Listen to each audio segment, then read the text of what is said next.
اللہ رب العزت ارشاد فرماتا ہے کہ اے ایمان والو، ہم نے تم پر روزے فرض کیے جس طرح تم سے پہلے لوگوں پر فرض کیے تھے، اور روزہ کا مقصد بھی بیان فرما دیا، لعلکم تتقون، تاکہ تم پرہیزگار بن جاؤ، اللہ سے ڈرنے والے بن جاؤ۔ ایک اور مقام پر سورہ حشر میں اللہ تعالیٰ ارشاد فرماتا ہے، یا ایھا الذین آمنوا اتقوا اللہ، اے ایمان والو اللہ سے ڈر جاؤ۔ تقوی اصل میں کیا ہے، اس بارے میں صوفیاء کرام کے اور مفسرین کرام کے مختلف اقوال ہیں۔ بعض کے نزدیک تقوی یہ ہے کہ انسان اللہ سے ڈرتا رہے اور نیک کام بھی کرتا رہے، یعنی اللہ کے حضور عاجزی اور انکساری کے ساتھ رہے اور اللہ سے ڈرے، لیکن نیکی پر استقامت بھی رہے۔ اصل میں تقوی یہ ہے۔ سیدنا عبداللہ ابن عمر رضی اللہ تعالیٰ عنہما، ان سے مروی ہے، کسی نے آپ سے پوچھا کہ تقوی کیا ہے؟ ارشاد فرمایا کہ کبھی تو کانٹے دار جھاڑیوں سے گزرا ہے؟ عرض کیا گزرا ہوں۔ فرمایا پھر کیا کرتا ہے؟ اس نے کہا کہ میں اپنے کپڑوں کو سمیٹ لیتا ہوں۔ فرمایا یہی حال ہے کہ بندہ مومن رہتا دنیا میں ہے، لیکن دنیا کی جو آزمائشیں ہیں، تکلیفیں ہیں، مصیبتیں ہیں اور دنیا کی جو رنگینیاں ہیں وہ اس پر اثر انداز نہیں ہوتی، وہ اللہ سے ڈرتا ہوا اپنی زندگی صراط مستقیم پر بسر کرتا ہوا چلتا ہے۔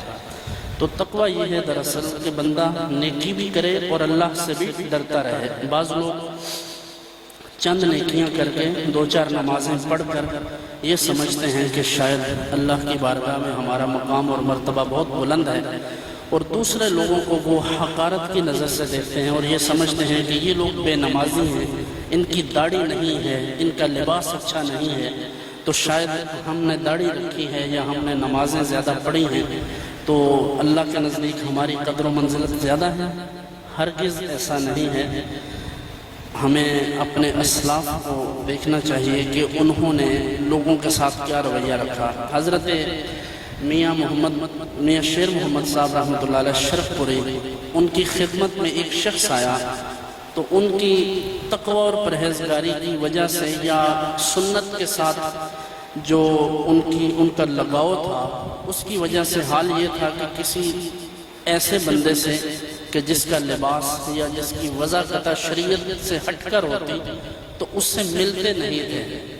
ایک داڑھی والا شخص آپ کی خدمت میں آیا تو آپ نے سلام کا جواب تو دیا، لیکن اس سے صحیح طرح مل نہ سکے۔ تو اس نے عرض کیا، حضرت اگر میں حضور صلی اللہ علیہ وآلہ وسلم کی بارگاہ میں حاضر ہوتا اور آ کر سلام عرض کرتا تو حضور میرے ساتھ اس طرح کرتے جیسے آپ نے کیا ہے۔ تو حضرت میاں صاحب رحمۃ اللہ علیہ رونے لگے اور اس سے معافی مانگی کہ میں آئندہ ایسا نہیں کروں گا۔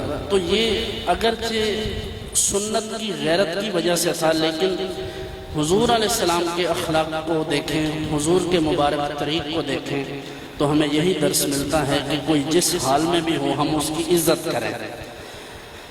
حضرت امام ربانی مجدد الف ثانی شیخ احمد سرہندی ماتریدی علیہ رحمہ، آپ اپنے مکتوبات عالیہ میں رقم تراز ہیں، ارشاد فرماتے ہیں کہ جب میں اپنے نفس کی طرف دیکھتا ہوں، اپنے آپ کو دیکھتا ہوں، تو مجھے ایسا لگتا ہے کہ جیسے کافر اور مشرک سے بھی برا میرا نفس ہے۔